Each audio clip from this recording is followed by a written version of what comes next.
नमस्कार, मैं कृपा सिंह, आप इनसाइडर लाइव देख रहे हैं। आपको बताते चले कि आरजेडी के एमएलसी हैं रामबली सिंह, उन्होंने प्रेस वार्ता बुलाई है। हम इनसे बात करते हैं आखिर में प्रेस वार्ता बुलाने की क्या जरूरत पड़ गई। आप लोग तो सरकार में हैं, सरकार तो आप लोग की सुन ही रही है। सरकार की बात नहीं है, समाज की बात है।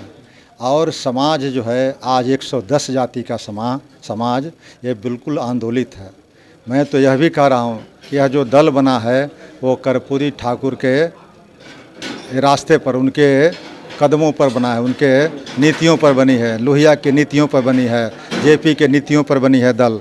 और दल अगर थोड़ी सी मुख्य धारा से अलग होती है और समाज का अंतिम पौधान पर रहने वाला यह समूह जो है, कॉन्स्टिट्यूशनली सबसे बड़ा समूह जो वर्ग समूह है, आज उपेक्षित हो रहा है। जो इसके अधिकार मिले हुए थे जननायक कर्पूरी ठाकुर जी के द्वारा, वह अधिकार में भी 2015 में ज़बरदस्त कटौती की गई इन 3 जातियों को शामिल करने से।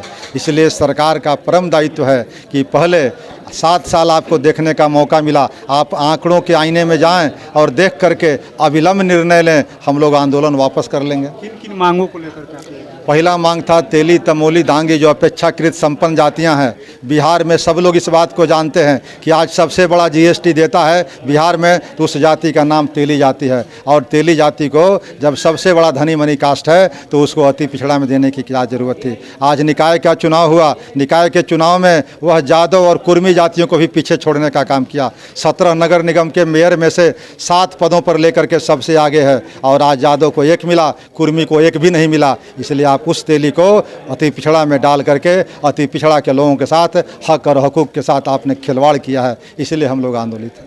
आखिर वो कहाँ जाएंगे?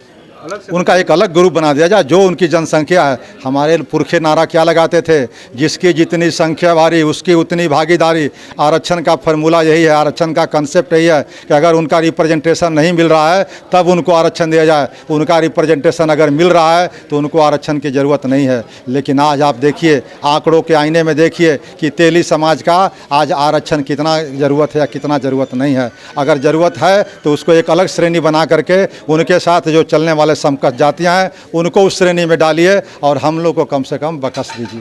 अति पिछड़ा की कितनी आरक्षण की आप लोग बात कर रहे हैं? हम लोग तो 33% की बात कर रहे हैं। आबादी हमारी 46% है। आबादी हमारी हिंदू और मुसलमान इसमें दोनों हैं। करीब 33-34% हिंदू के अति पिछड़ा है और 11% के आसपास मुसलमान के हैं। और 45-46% यह समूह लेकर के 5 जो सामाजिक वर्ग है उसमें सबसे आगे है। और आज इसकी स्थिति सबसे बदतर है। तो आप समझ सकते हैं कि एक तरफ देश जो है अमृतकाल महोत्सव मना रहा है और दूसरे तरफ हमारी 110 जातियाँ अपने घड़ियाली आंसू बहा रहे हैं, हमारे दूसरे नेता, उनकी स्थिति को देख करके। इसलिए इनको ज़रूरत है। 5 मांगों को आप लोग कर रहे हैं, बिहार सरकार से सब है कि राज्य केंद्र सरकार से भी? नहीं, 3 मांगे हमारे बिहार सरकार से संबंधित है और 2 मांगों का संबंध केंद्र सरकार से है। अब भारत रत्न देना है तो केंद्र सरकार देगी, रोहिणी कमीशन लागू करनी है तो केंद्र सरकार करेगी। तो हम तो कहते हैं कि जिस तरह से कर्पूरी ठाकुर का फार्मूला था उसी तर्ज पर बिहार में रोशनी आयोग के रिपोर्ट को आप लागू करो। हाँ, जिससे अति पिछड़ा और पिछड़ा वर्ग का वर्गीकरण हो जाए राष्ट्रीय स्तर पर। कब से आप लोग आंदोलन शुरू करने जा रहे हैं? ये हम लोग का कार्यक्रम है पदयात्रा का 2 अक्टूबर से। इसके पहले भी हम लोग आंदोलनरत रहे हैं, लेकिन शांतिपूर्ण ढंग से हम लोगों ने कभी धारणा किया। हम लोगों ने कोर्ट कचहरी में भी दौड़ धूप लगाया, लेकिन उसके बावजूद भी सरकार अभी कुंभकर्णी नींद में सोई हुई है। इसलिए हम लोगों ने आंदोलन का यह रूप दिया है और आगे आने वाला समय में इससे भी मजबूत आंदोलन, मजबूत जो है संघर्ष की तरफ हम लोग बढ़ेंगे ताकि हमारी जो मांगे है वो पूरी हो सके। 2 तारीख से आप लोग आंदोलन पे जा रहे हैं। आपके नेता हैं तेजस्वी यादव, डिप्टी सीएम है, सरकार में आप लोग भी है, तो अवगत कराए हैं आप लोग? तेजस्वी जी को मालूम नहीं है, पूरा बिहार जान रहा है। और 7 वर्ष से उन्हीं की सरकार लागू की है, नीतीश जी की सरकार लागू की है। उस समय भी तेजस्वी जी उस सरकार में थे। तो तेजस्वी जी को पता नहीं है कि हम किन जातियों को शामिल कर दिया, उन जातियों को शामिल करने से इन पर क्या असर पड़ रहा है। अगर तेजस्वी जी जान करके भी अनजान बने हुए हैं, नीतीश जी जान करके भी अनजान बने हुए हैं, तो फिर समझे वो लोग। 5 से आप लोग का 2 से शुरू होगा 5 सूत्री मांगों को लेकर, कब खत्म हो रहा है? 7 अक्टूबर को प्रथम चरण, आंदोलन का प्रथम चरण जो है 2 अक्टूबर से शुरू होकर 7 अक्टूबर तक। उसका फिर दूसरे चरण का, तीसरे चरण का निर्णय आगे हम लोग बैठ के लेंगे। कहाँ से शुरू हो रहा है आपका यात्रा? तो हमने कहा कर्पूरी ठाकुर जो कर्पूरी का जी का जन्म स्थली है, कर्पूरी ग्राम के नाम से जाना जाता है, समस्तीपुर में, जहाँ कर्पूरी जी पैदा लिए थे, वहीं से हम लोग यात्रा प्रारंभ कर रहे हैं। कोई बड़ा नेता उसमें? रामनाथ ठाकुर जी उसको हरी झंडी दिखा रहे हैं। हम लोग बड़ा नेता की ज़रूरत क्या है, हम लोग तो 110 जातियों का समूह है। अब जिन नेता को समर्थन करना है करेंगे, जो नेता समर्थन नहीं करेंगे वो समाज से कट जाएंगे।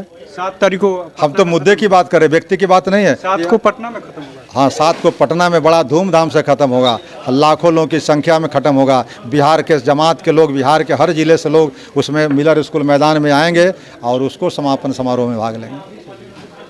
तो आपने सुना किस तरीके से रामबली सिंह ने साफ साफ कह दिया कि सरकार को भी बातों को पता है, जब लागू हुआ तब भी सरकार में यानी आरजेडी थी और अब भी सरकार में है। तो कहीं ना कहीं जिस तरीके से तेली तमूली दागी जातियों को शामिल करने से जिस तरीके से अति पिछड़ा में जो और जाति है उनको नुकसान हो रहा है, उसको लेकर के हम लोग 2 तारीख से आंदोलन पे जा रहे हैं और 7 तारीख को पटना के मिलर हाई स्कूल में ख़त्म हो गया। उन्होंने कहा कि जिस तरीके से कर्पूरी जी के बेटे हैं रामनाथ ठाकुर, वो वहाँ से यानी कर्पूरी ग्राम से ये पद यात्रा शुरू होगी और पटना के मिलर हाई स्कूल में जो अति पिछड़ा के तमाम जो लोग हैं यहाँ पर आएंगे और उसको एक तरीके से भव्य तरीके से जो अंतिम रूप दिया जाएगा।